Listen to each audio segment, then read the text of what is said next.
पित्यांची परमपुण्य नव्हे तर मातापित्यांचा आशीर्वाद येणे करूनच या सप्तम पत्राचा राजकीय मुकुट आज या वत्सकालच्या मस्तकी ठेवण्यात आला। श्यामाच्या पुच्छ आणि पवित्र मातृपितृ देवतेनं या तनकुलाचा राजकीयच्या मस्तकी सोपिला तर दिनापासून या तनकुलाच्या प्रत्येक प्रजाजनांना योग्य प्रकारचं न्याय देण्याचं कर्तव्य आज हा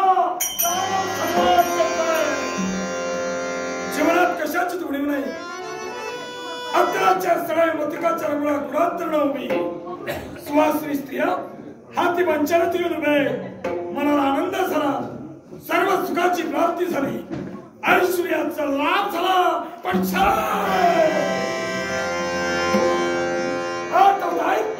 आठवताय ते मागील प्रसंग, मागील घडलेल्या इतिहासाची आठवण झाली की तळपायाची आग कशी मस्तकातून भिडते।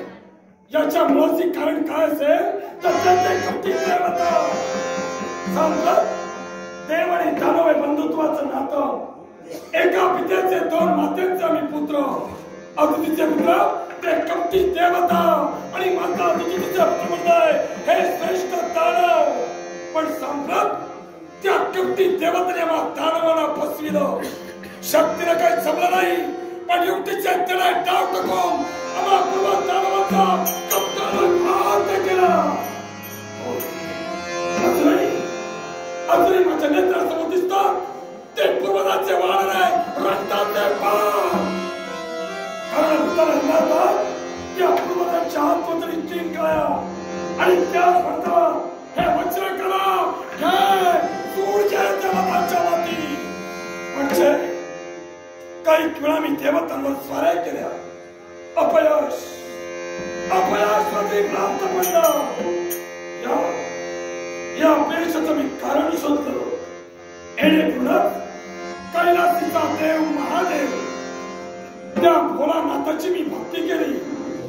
देव मला प्रसन्न झाला आणि त्या देवतेनं आज मला अजिंक्य महत्वाचा वरदान दिलंय। या विश्वात न देव, दानव, मानव, यक्ष, कीटक, कीड, जंतू कुणापासूनही मला मरण नाही। यदा कदाचित विश्वात मरण अटळ आहे, मरण कुणाला चुकलेला नाही म्हणून माझा मरणाचा भालपट हा सगळ्या देवाला ठेवला। देवाच्या महादेवाच्या मुखातील निघणारे शब्द माझ्या शरीरावर अस्त्रशस्त्राचा आघात झाला असेल आणि माझ्या रक्ताचं सिंचन जर भूमीवर पडलं असेल पुन्हा मी जिवंत होणार। आणि यदा कदाचित हे माझं रक्त भूमीवर न पडता माझ्यावर जर शस्त्राचा आघात होत असेल आणि भूमीवर रक्त जर सांडत नसेल त्या क्षणी मला मरण नापेक्षा या विश्वात कुणी पाशवी शक्ती मला मारू शकत नाही। वारे देवतानो कपटेला शत्रू बनावा, कपटाचा आचरणातून क्रोधाचा घात केला, मग स्वर्गावर सदाई येताय, स्वर्गावर देवतांचा पारिपत्य।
पूर्वजांनी तुला सांगितलं आणि पूर्वजांचा माझा घात झाला हे कुणामुळे?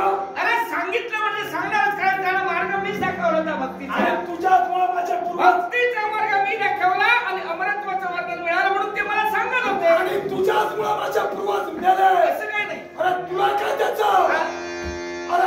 म्हणता आंब्याचा डाळ तुले सापड पायाच्या कुणी म्हणता आमचा जनहिताचा ऐकला बोंब मारा शेंडी मारा जगाला दिलेली दूषण आमची आम्ही भूषण मानतोय तुला काय त्याचा कुणी निंदा कुणी वंदा विश्वाची माझे घर फिरायचा तुझा धंदा नागर नादर उघड्यावर आमचा संसार अरे माझं मरण तुला मी सांगणारा नव्हे नाही सांगणार कारण आजपर्यंत पूर्वजांनी माझं मरण किंवा पूर्वजांचं मरण तुला सांगितलं पूर्वज संपले पण माझं मरण सांगून मी माझ्या जीवावर बेतणार नको सांगूस पण मला सांग मी माझ्या मनाचा ठाम निग्रह केलाय कोणता ज्या माझ्या पूर्वजांचा घातच्या देवतांनी केला ते माझे सख्खे बंधू आत्महत्या वही बनले आणि त्या वैराचं पारिपत्य करण्यासाठी मिळालेल्या वरदानाची प्रचिती म्हणून स्वर्गावर शिवाई देवतांचं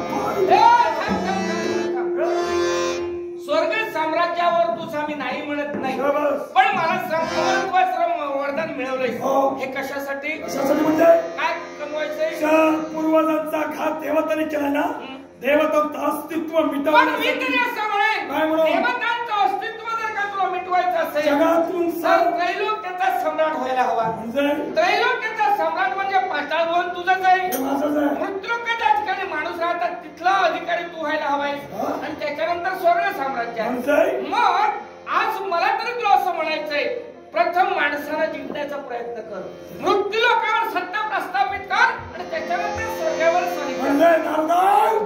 तुझा म्हणण्याचा भावार्थ एकच की भूतलावर देवतांची भक्ती होते देवतांवर विजय मिळवायचा असेल तर मानवाला जिंकलं पाहिजे मानवाला जिंकलं असेल तर देवतांची भक्ती मानव बंद आणि याच्यापुढे तुझी भक्ती करतील आणि मानवाने जर देवतांची भक्ती बंद केली असेल तर स्वर्गावर विजय निश्चित आहे असं जर असेल तर मृत्यूलोक जिंकण्यासाठी भूतलावर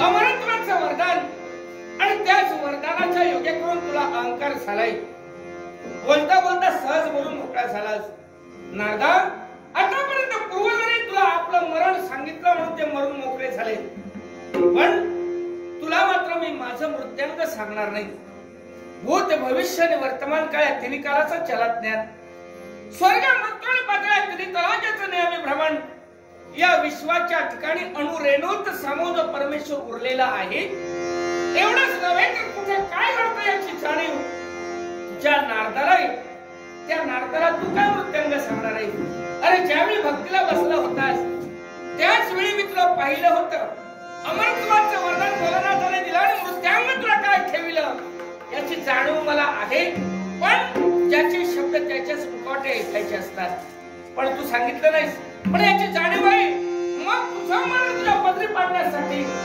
मला इकडचं तिकडे आणि तिकडचं इकडे करायचं नाही आणि सूत्र हाताळायचे पण हे सारं घडत असताना एकच मनात विचार आणि तो कोणता असेल तर या मनुष्य प्राण्याच्या जीवनाचा मी विचार करतोय कारण अशा या आसुरी शक्तीपासून स्वतःचं जीवन जर का वाचवायचं असेल तर हे माणूस शब्दाचा अर्थ जाणून घे अरे जसं आलास ना तसंच तुला पुनश्च मागायला यायचंय तसंच तुला पुनश्च मागायला यायचंय नारायण जसा आला तसा जाशील इथे तू पाहुणा दोन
हे केशवा माधवा, हे अच्युता पुरुषोत्तमा पद्मनाभा, तुझ्या पवित्र पूजने चरणे अवंती नगरीचा राजा देवीदास याचा भक्ती भावे प्रणाम, भक्ती भावे प्रणाम. परम भाग्य म्हणूनच कश्यप गोत्रात आमचा जन्म झाला. प्रवर आमचा कश्यप असी, वेद आमचा यजुर्वेद, देव आमचा सूर्य नारायण, देवी आमची चंडिका आणि त्रिवेणी नदी आम्हाला वंदनी. खरोखर या सकल सृष्टीकडे पाहिलं आणि परमेश्वराच्या लीलेचं कौतुक करावं तेवढं थोडंच वाटू लागलं. विद्वानांच्या मुखातून मी ऐकलंय, शंभो शिवशंकरांच्या मादादी मायेपासून महाविष्णूंचा जन्म झाला आणि नैमित्तिक प्रलय कालाच्या ठिकाणी महाविष्णू आपल्या शिष्यावर गाढ निद्रा घेत असतात. त्यांच्या नाभीतून दिव्य कमळ निर्माण झालं. त्यातून वेद वेदांगाची पाराक्रमी म्हणजे ब्रह्मदेवांचा जन्म झाला. ब्रह्मदेवाने आपल्या पायांच्या उजव्या अंगठ्यापासून दक्ष नावाच्या पुत्राची निर्मिती केली. आपल्या पायांच्या डाव्या अंगठ्यापासून प्रसूता नावाच्या त्यांच्या भार्येची निर्मिती केली आणि स्वयंभू मनुच्या सहाय्याने ही सकल सृष्टी निर्माण झाली. आकाश, तेज, जल, वायू, पृथ्वी ही पंचमावती निर्माण झाली. ब्रह्मदेवांच्या मुखातून ब्राह्मण जन्माला आले. ब्रह्मदेवांच्या बाहूतून क्षत्रिय जन्माला आले. ब्रह्मदेवांच्या मांड्यातून वैश्य जन्माला आले आणि ब्रह्मदेवांच्या पायातून शूद्र जन्माला आले. ब्राह्मण, क्षत्रिय, वैश्य, शूद्र हे 4 वर्ण निर्माण झाले आणि प्रत्येकाच्या वर्णानुसार त्यावेळी कर्म विभागण्यात आले आणि आधी त्यानुसार हे विश्वकार्य चाललंय. ज्या दिवशी आमचा राज्याभिषेक झाला, ही राजसूत्र मी आमच्या हाती घेतली. राती धर्माणी नमिष्ठा, पापी पापास्मी समा, लोकास्तुम वर्तन्ते यथा राजा तथा प्रजा.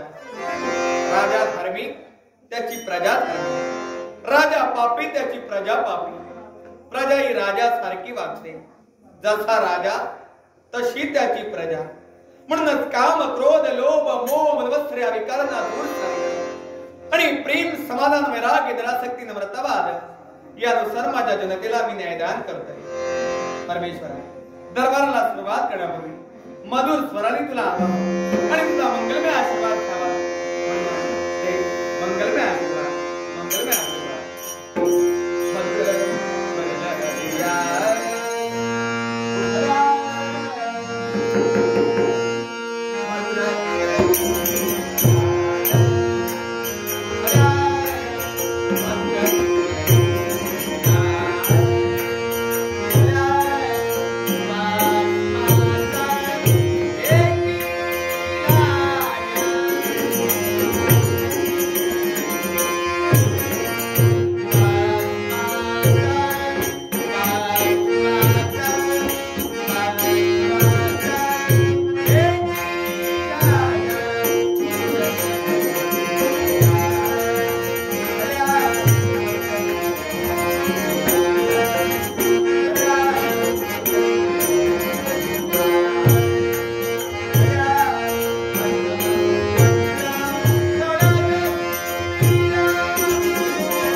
अशीच केला पण हो दरबारी बसतोय आलेल्या प्रत्येकाला आपला मान न्यायला करा हे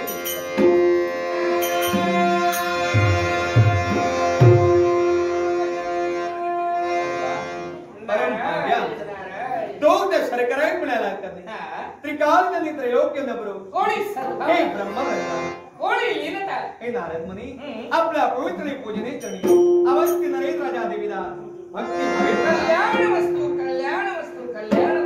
यावं म्हटलं सुस्वागतम धन्य स्वागत आहे आपलं अतिथी आसन ग्रहण करून या आसनाची शोभा वाढवावी तू केलेल्या स्वागताला मी भरावूनच केलं मनाला समाधान वाटलं योगायोगाला अंतरे मी वावरणारा आत्मरूपी परमेश्वर त्या आत्मरूपी परमेश्वराच्या इच्छेला तडा जाऊ देणार नाही साधू संत इति खरा तोच एक दिवाळी दसरा योगायोगाला आपले येणंच नाही तुमचे भाषण केले तुमची बाध्य पूजा करायची तेव्हा कोण आहे राजा राम म्हणतोय अरे आल्याने माझं स्वागत केलं अतिथी आसनावर विराजमान होण्यासाठी विनंती केलीस अरे याच्यात सर्व सेवा केल्याचं श्रेय तुला प्राप्त झालं आणि अन्य सेवा करून घेण्याची काही गरज नाही सेवा तुमच्या चरणी रोज पण मी जो इथं आलोय तो सहज नव्हे मुद्दा विशेष कारण सेवा करून घेण्यासाठी नव्हे म्हणजे आशीर्वाद देण्यासाठी नाही येण्यामागे विशेष काहीतरी त्याला कारण आहे बोलण्याचं गांभीर्य आणि तेच कारण कोणतं असेल काय तर तू मिळवलेला नावलौकिक आज माध्यम होण्याची वेळ आहे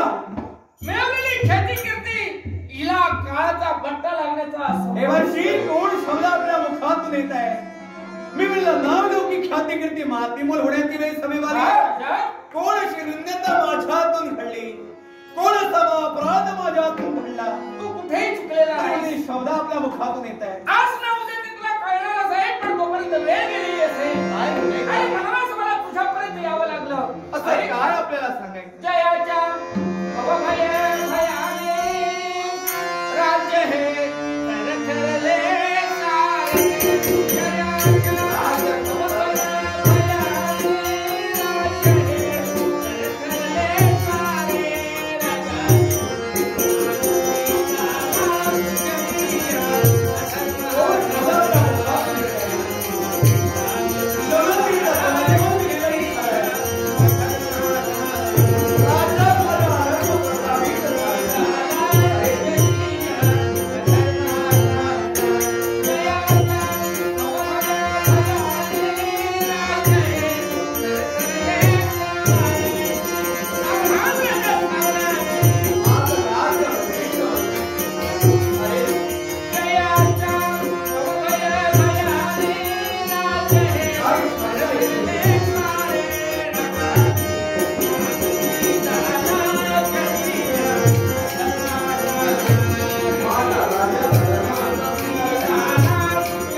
जयाच्या एकमेकाचा द्वेष करू लागली याला वेळीच पायबंद घाल वज्र काळानं माझ्या जगतीचा त्याला जीवन विस्कळीत केले हो माया विविधित पारंग नसताना तो वज्र का आणि त्या वज्र काळ माया झाला ही माझी निष्पाप प्रजा जर का होरपळली झालाचे तर ठरला दिला आपला शब्द सूर्यप्रकाश एवढा सत्य मला राय देवावर मी प्रतिज्ञा करतोय उगवलेला म्हणून असताना रघुवी वज्र काळाचा सर्वनाश करू पण राज देवावर पाऊल टाके आशीर्वाद असावा याचा माया जात याचा सर्वनाश